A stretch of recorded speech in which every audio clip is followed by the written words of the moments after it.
मुकेश वर्मा जी जो विधायक पद से इस्तीफा देकर के आपके साथ खड़े हुए हैं, हमारे प्रजापति समाज से भाई ब्रजेश कुमार प्रजापति विधायक जो तिंदवारी से इस्तीफा देकर आपके बीच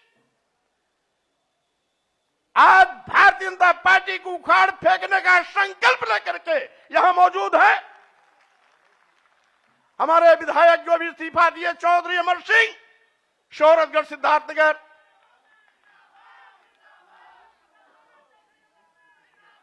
और इसके साथ ही दर्जनों की तादाद में यहां पर उपस्थित हमारे परम सम्मानित पूर्व मंत्री, पूर्व दर्जा राज्य प्राप्त मंत्री, पूर्व में विधायक, पूर्व में सांसद, जिला सहकारी बैंक के चेयरमैन श्री मनोहर सिंह मौर्य सहित अभी पिछड़ा वर्ग आयोग में सदस्य बलराम मौर्य जी सहित सभी पूर्व में सरकार के विभिन्न आयोगों, निगमों, बोर्डों में पदाधिकारी रहे, ऐसे सभी महानुभाव साथीगण और कार्यक्रम की संचालन कर रहे समाजवादी पार्टी उत्तर प्रदेश के अध्यक्ष हमारे पुराने साथी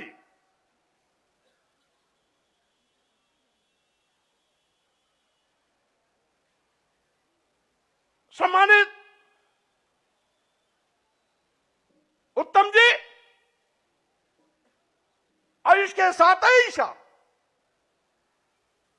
यहां पर बैठे हुए हमारे सभी नए और पुराने वो सभी साथीगण जो बिना किसी निमंत्रण, बिना किसी आमंत्रण के आज लखनऊ की सारी सड़कों को जाम में परिवर्तित कर दिया है।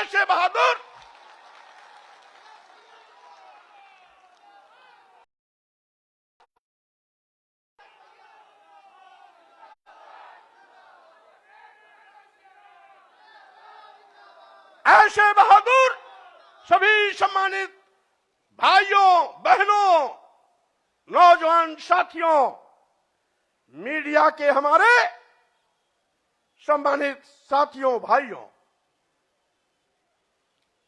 जैसा कि आप जानते हैं आज 14 जनवरी मकर संक्रांति भारतीय जनता पार्टी के अंत का इतिहास लिखने जा रहा है।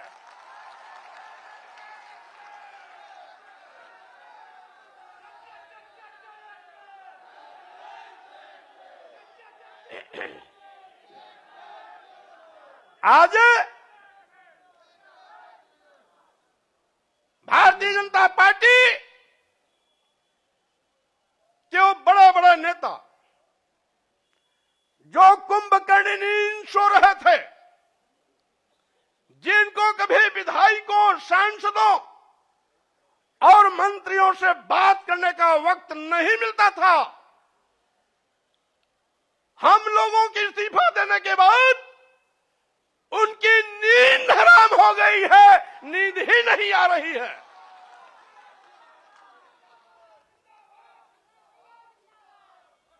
और साथ ही साथ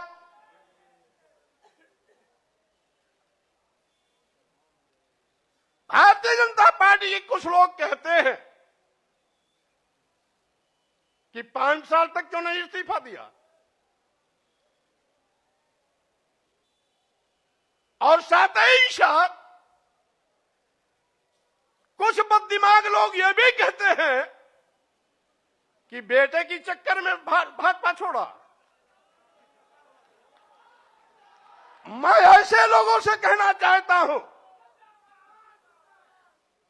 भारतीय जनता पार्टी के लोगों ने इस देश के गरीबों, मजलूमों, दलितों, पिछड़ों, अल्पसंख्यकों के आंख में धूल झोंक कर सत्ता हथियाई थी, कौन नहीं जानता। ये भारतीय जनता पार्टी केशव प्रसाद मौर्य और स्वामी प्रसाद मौर्य का नाम उछालकर पिछड़ों के बलबूते पर सरकार बनाई थी। चर्चा किया था मुख्यमंत्री होंगे या तो केशव प्रसाद मौर्य या तो स्वामी प्रसाद मौर्य। पहले गाजीपुर से स्काई लैब उतारने की कोशिश की गई। स्काई लैब यहां आते आते बीच में ही ब्लास्ट हो गया। दूसरा स्काई लैब गोरखपुर से लाकर के मुख्यमंत्री की कुर्सी पर बैठा दिया और पिछड़े वर्गों की आंख में धूल झोंकने का काम किया।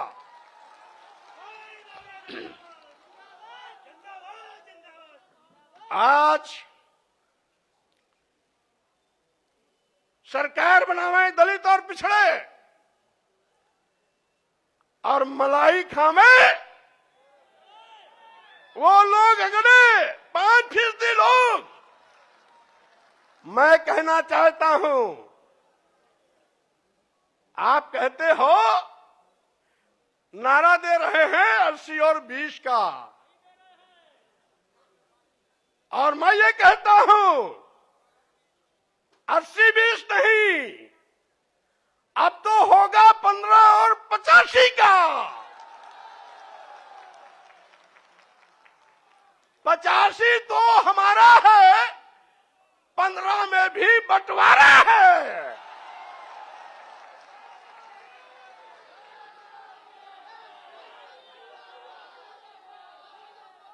आप दुहाई देते हो उत्तर प्रदेश की सरकार को, मैं चेतावनी देता हूं। आप कहते हो हम हिंदू कार्ड पर चुनाव जीतेंगे। अगर आप बड़े हिंदू के हमदर्द हैं तो अनुसूचित जात, अनुसूचित जनजाति, पिछड़े वर्गों को भारतीय संविधान के अंतर्गत जो अधिकार देकर के आरक्षण की व्यवस्था दी गई, उसको अजगर की तरह निगलने का पाप क्यों किया आपने?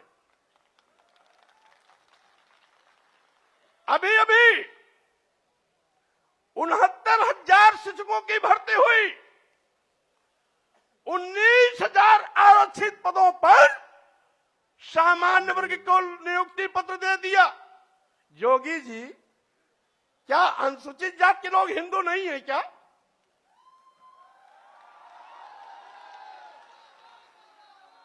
क्या अनुसूचित जनजाति के लोग हिंदू नहीं है क्या? क्या 54% वाला पिछड़ा वर्ग हिंदू नहीं है क्या? और अगर 23% वाले अनुसूचित जाति और जनजाति के लोग हिंदू हैं, 54% वाले पिछड़े वर्ग के लोग हिंदू हैं, तो इन 54% और 23% के आरक्षण को आप क्यों निगल गए? क्यों दूसरों को इनका हिस्सा दे दिया? आप बड़े हिंदू के हमदर्द बनते हैं। और यही नहीं, मैं कैबिनेट में था, एक प्रस्ताव आया, बिना एडवर्टाइजमेंट निकाले, बिना आवेदन पत्र मांगे कैबिनेट में चिकित्सा शिक्षा विभाग का एक प्रस्ताव आया कि चूंकि अनुसूचित जाति, जनजाति और पिछड़े वर्ग के अभ्यर्थी उपलब्ध नहीं हैं, इसलिए इनकी जगह को सामान्य वर्ग से भर दिया जाए। हमने कैबिनेट में करारा विरोध किया। हमारे विरोध पर मुख्यमंत्री ने भी अपनी सहमति जताई। सहमति जताने के बाद भी उस नियुक्ति पर रोक नहीं लगाई। ये हमदर्दी है। और हमने पूछा, क्या आपने एडवर्टाइजमेंट निकाला? नहीं। तो हमने ये कहा, आपने लिखा कैसे? एक बार विज्ञापन निकलता, दोबारा निकलता, तिबारा निकलता, अब तीनों बार में जब कोई आवेदन नहीं आते तो इस प्रकार की नोटिंग होती। आपने बिना आवेदन लिए, बिना एडवर्टाइजमेंट निकाले, ये लिख करके सीधे सीधे आपने पिछड़ों और अनुसूचित जाति, अनुसूचित जनजाति के आरक्षण के हिस्से की सीट सामान्य वर्ग को दे दिया। यही नहीं, अब तो सरकारी संस्थान भी निजी क्षेत्रों में दे रहे हैं, क्योंकि न रहेगी बांस न बजेगी बांसुरी। यानी जब सरकारी संस्थान निजी क्षेत्र में चले जाएंगे तो आरक्षण देने की जगह ही नहीं रहेगी, आरक्षण अपने आप खत्म हो जाएगा, क्योंकि निजी क्षेत्रों में आरक्षण वैसे भी नहीं होता। तो जोगी जी, मैं ये कहना चाहता हूं,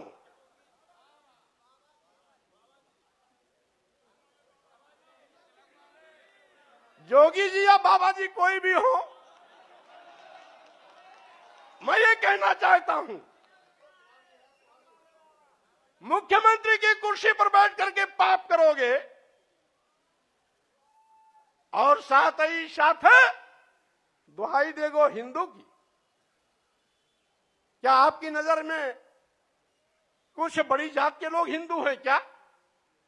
अनुसूचित जात के नहीं है, अनुसूचित जनजाति के नहीं है, आदिवासी नहीं है, पिछड़े वर्ग के नहीं है, तो वही 10-5% अगर आपके हिंदू हैं तो आपका खटिया खड़ी बिस्तरा गोल होना तय है,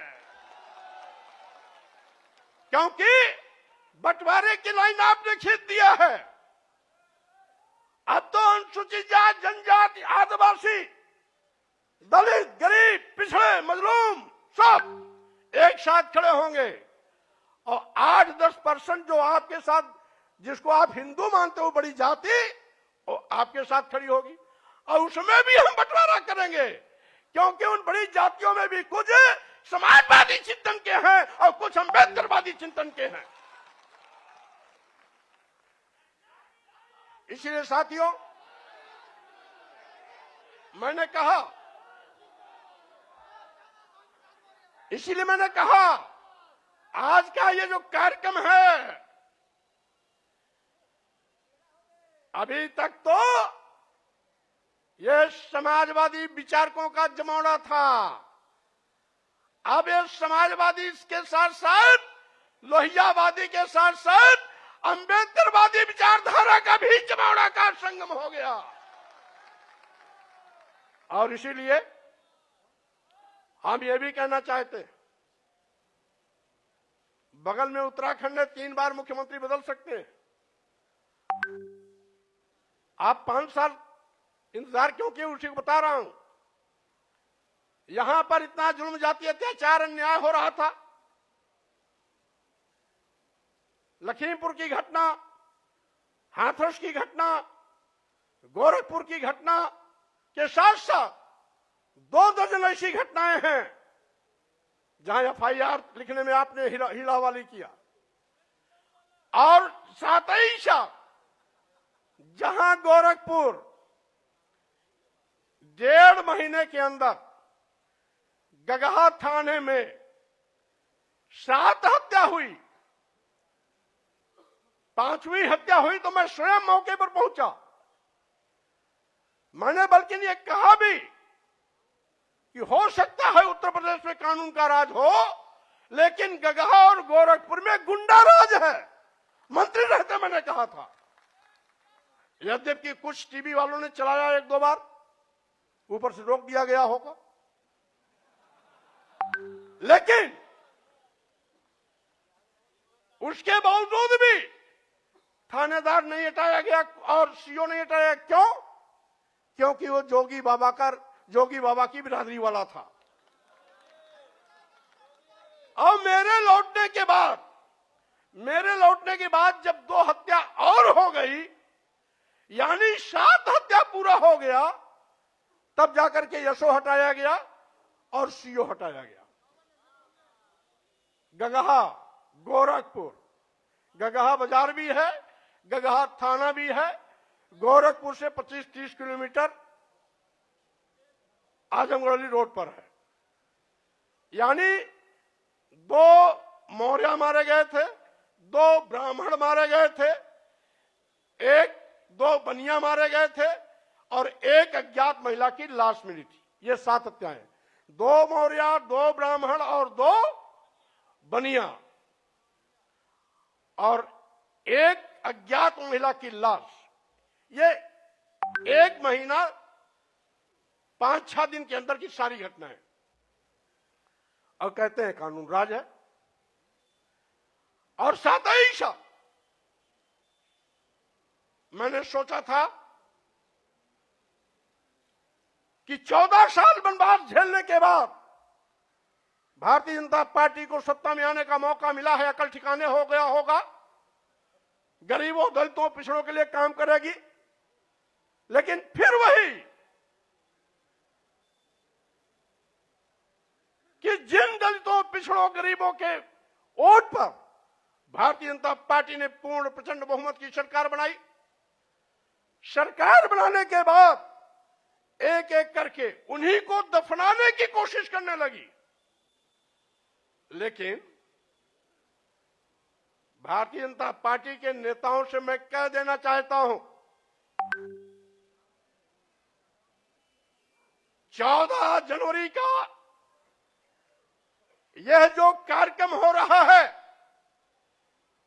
आज के बाद पूरे उत्तर प्रदेश में एक ऐसा जनसैलाब उमड़ेगा और चलेगा, एक ऐसी आंधी चलेगी, एक ऐसी सुनामी चलेगी जिसमें भारतीय जनता पार्टी के पर खचे उड़ जाएंगे, कहीं भी ठिकाना नहीं मिलेगा।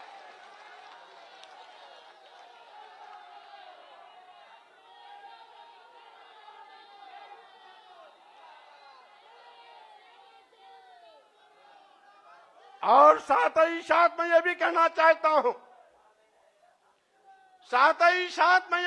चाहता हूं,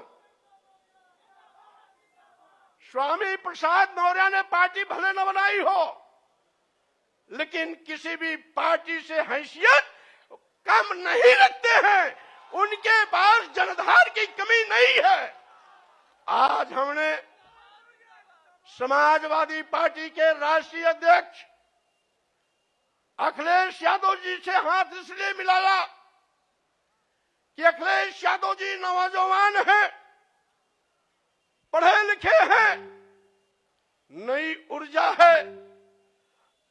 मैं प्रदेश के लाखों लाख करोड़ लोगों का हुजूम आपके नेतृत्व के साथ खड़ा कर भारतीय जनता पार्टी को नस्ताबूद करने का काम करूंगा। और साथ ही साथ मैं ये भी चुनौती देता हूं, जिसका मैं साथ छोड़ता हूं उसका कहीं अता पता नहीं रहता है। हमारी बहन जी इसका जिंदा मिसाल है। जब तक साथ था बार बार मुख्यमंत्री बनती थी, उनको घमंड हो गया था, एको अहम द्वितीयो नास्ति।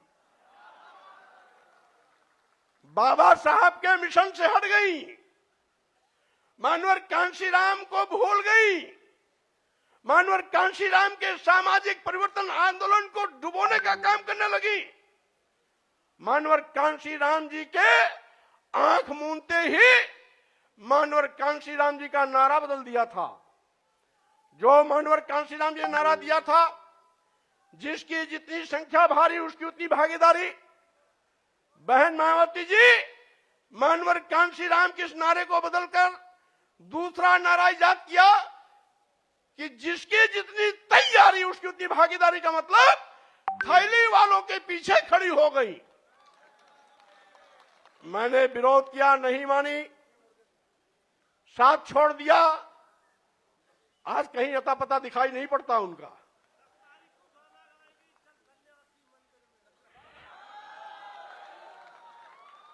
और मैं कहना चाहता हूं भारतीय जनता पार्टी उस दिन तक तीसरे स्थान पर थी जब तक मैं बहुजन समाज पार्टी में था। बहुजन समाज पार्टी नंबर 1 पर थी उस दिन, भारतीय जनता पार्टी तीसरे पर थी। भारतीय जनता पार्टी तीसरे पर थी और जैसे ही बहुजन समाज पार्टी छोड़ करके भारतीय जनता पार्टी के साथ हमारा भारतीय जनता पार्टी आकाश चढ़ गई। अब भारतीय जनता पार्टी के लोगों को मैं फिर कहना चाहता हूं, आपके बुरे दिन आ गए।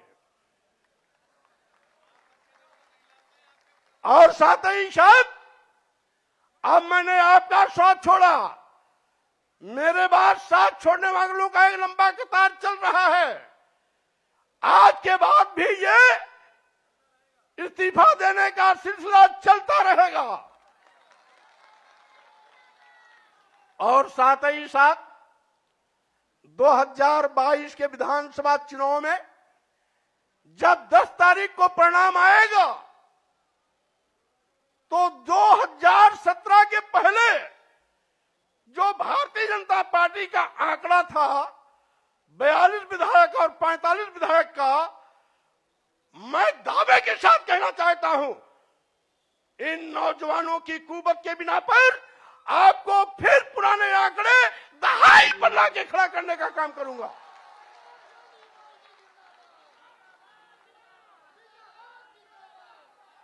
और साथ ही साथ ये सुनामी भाजपा को उखाड़ करके सीधे सीधे हिंद महासागर में ले जाकर के डुबोने का काम करेगी। आज इस अवसर पर मैं ये भी कहना चाहता हूं, जिसके पीछे लाखों का हजूम हो, आज कोरोना महामारी के चलते निर्वाचन आयोग का भी शिष्टाचार पालन करने का निर्देश दिया है और साथ ही साथ कोरोना प्रोटोकॉल को भी पालन करने का निर्देश दिया है। इसीलिए आज केवल प्रमुख लोगों को बुलाया गया, लेकिन आपका विक्रमादित्य मार्ग पूरा, कालिदास मार्ग पूरा, कालिदास विक्रमादित्य को जोड़ने वाला मार्ग पूरा, ला माउंटेनियर का पूरा मैदान इन कार्यकर्ताओं से भरा पड़ा हुआ है, पटा पड़ा हुआ है।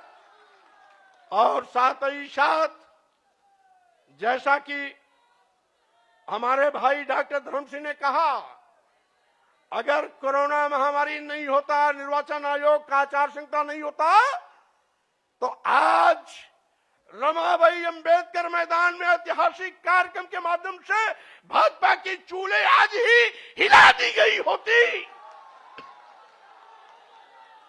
लेकिन इसके बावजूद बड़े बड़े नेताओं की नींद टूट गई, हराम है, चैन नहीं आ रहा है। टिकट बांटने का भी क्रम बंद कर दिया, कहीं ऐसा ना हो हम जिसको टिकट दे वो भी पार्टी छोड़ चला जाए। और इसीलिए साथियों मैं कहना चाहता हूं कि आज का ये जो ऐतिहासिक दिन है, ये परिवर्तन लाने का शुभारंभ का दिन है। ये दलितों के सम्मान का दिवस है, ये पिछड़ों के सम्मान स्वाभिमान का दिन है, ये गरीबों, मजलूमों, व्यापारियों के सम्मान का दिन है। और साथ ही साथ वो बेरोजगार नौजवान जो इस सरकार में ठगे गए, आउटसोर्सिंग के माध्यम से टाफी देकर के फुसलाने की कोशिश की गई। हमने कैबिनेट में भी आउटसोर्सिंग भर्ती का विरोध किया। हमने कहा जब सरकार पर कोई आर्थिक भार की कमी नहीं होती है, पूरा पैसा खर्च होता ही होता है, तो आउटसोर्सिंग को क्यों, सीधी भर्ती क्यों नहीं। अब वो बेरोजगार नौजवान नौकरी तो पाता है, लेकिन वेतन कितना, मानदेय कितना मिलता है?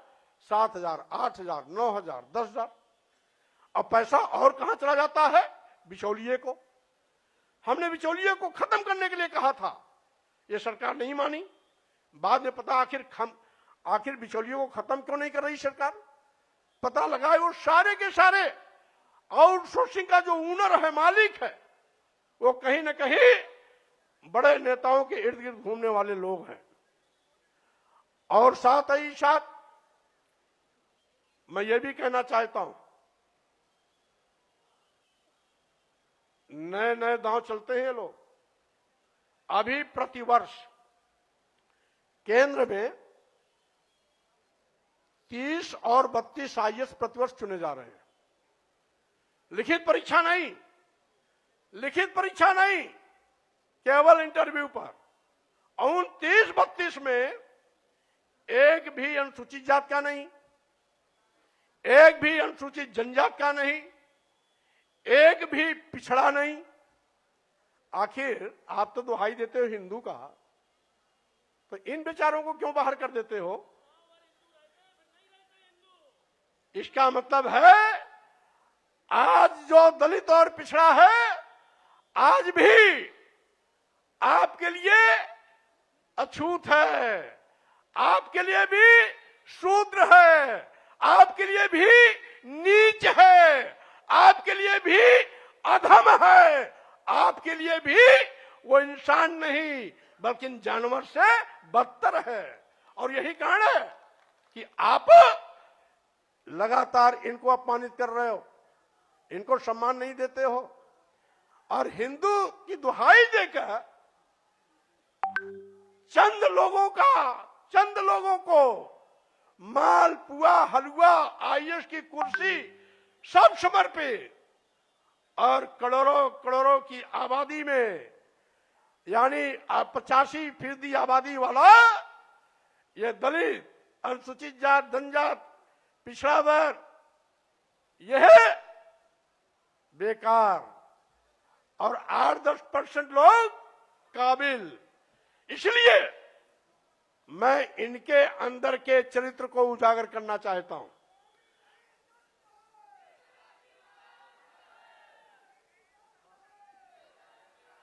और साथियों, हमारे मीडिया के साथी भी कभी कभी कहते हैं कि मौर्य जी इतना विलंब क्यों किया? अरे भाई, 5 साल के लिए जनादेश मिलता है और 5 साल तो इंतजार करना ही पड़ेगा। अब जब 2022 के नए जनादेश की बारी आई है, तब मैंने ताल ठोका है,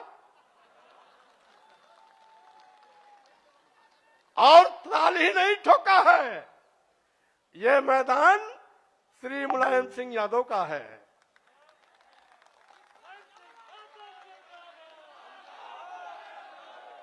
और हम लोगों का बीच में रास्ता भले अलग अलग हो गया हो।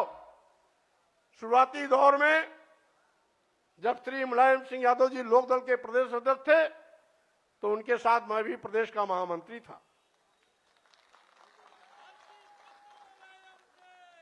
मैं उनका जो हम अखिलेश जी से पूछेंगे, नेताजी का कौन सा दौर सबसे मशहूर था?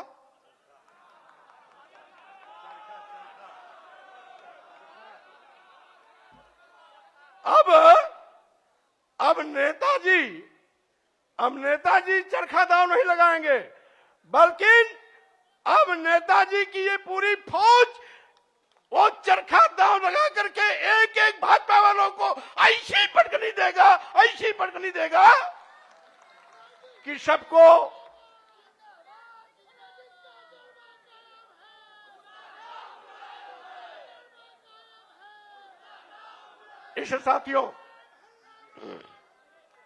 इस साथियों मैं आपसे आज ये अपील करने आया हूं कि आज मकर संक्रांति के दिन ये जो क्रांति का बिगुल बजाया जा रहा है, ये भारतीय जनता पार्टी का सफाया करेगा। साथ ही साथ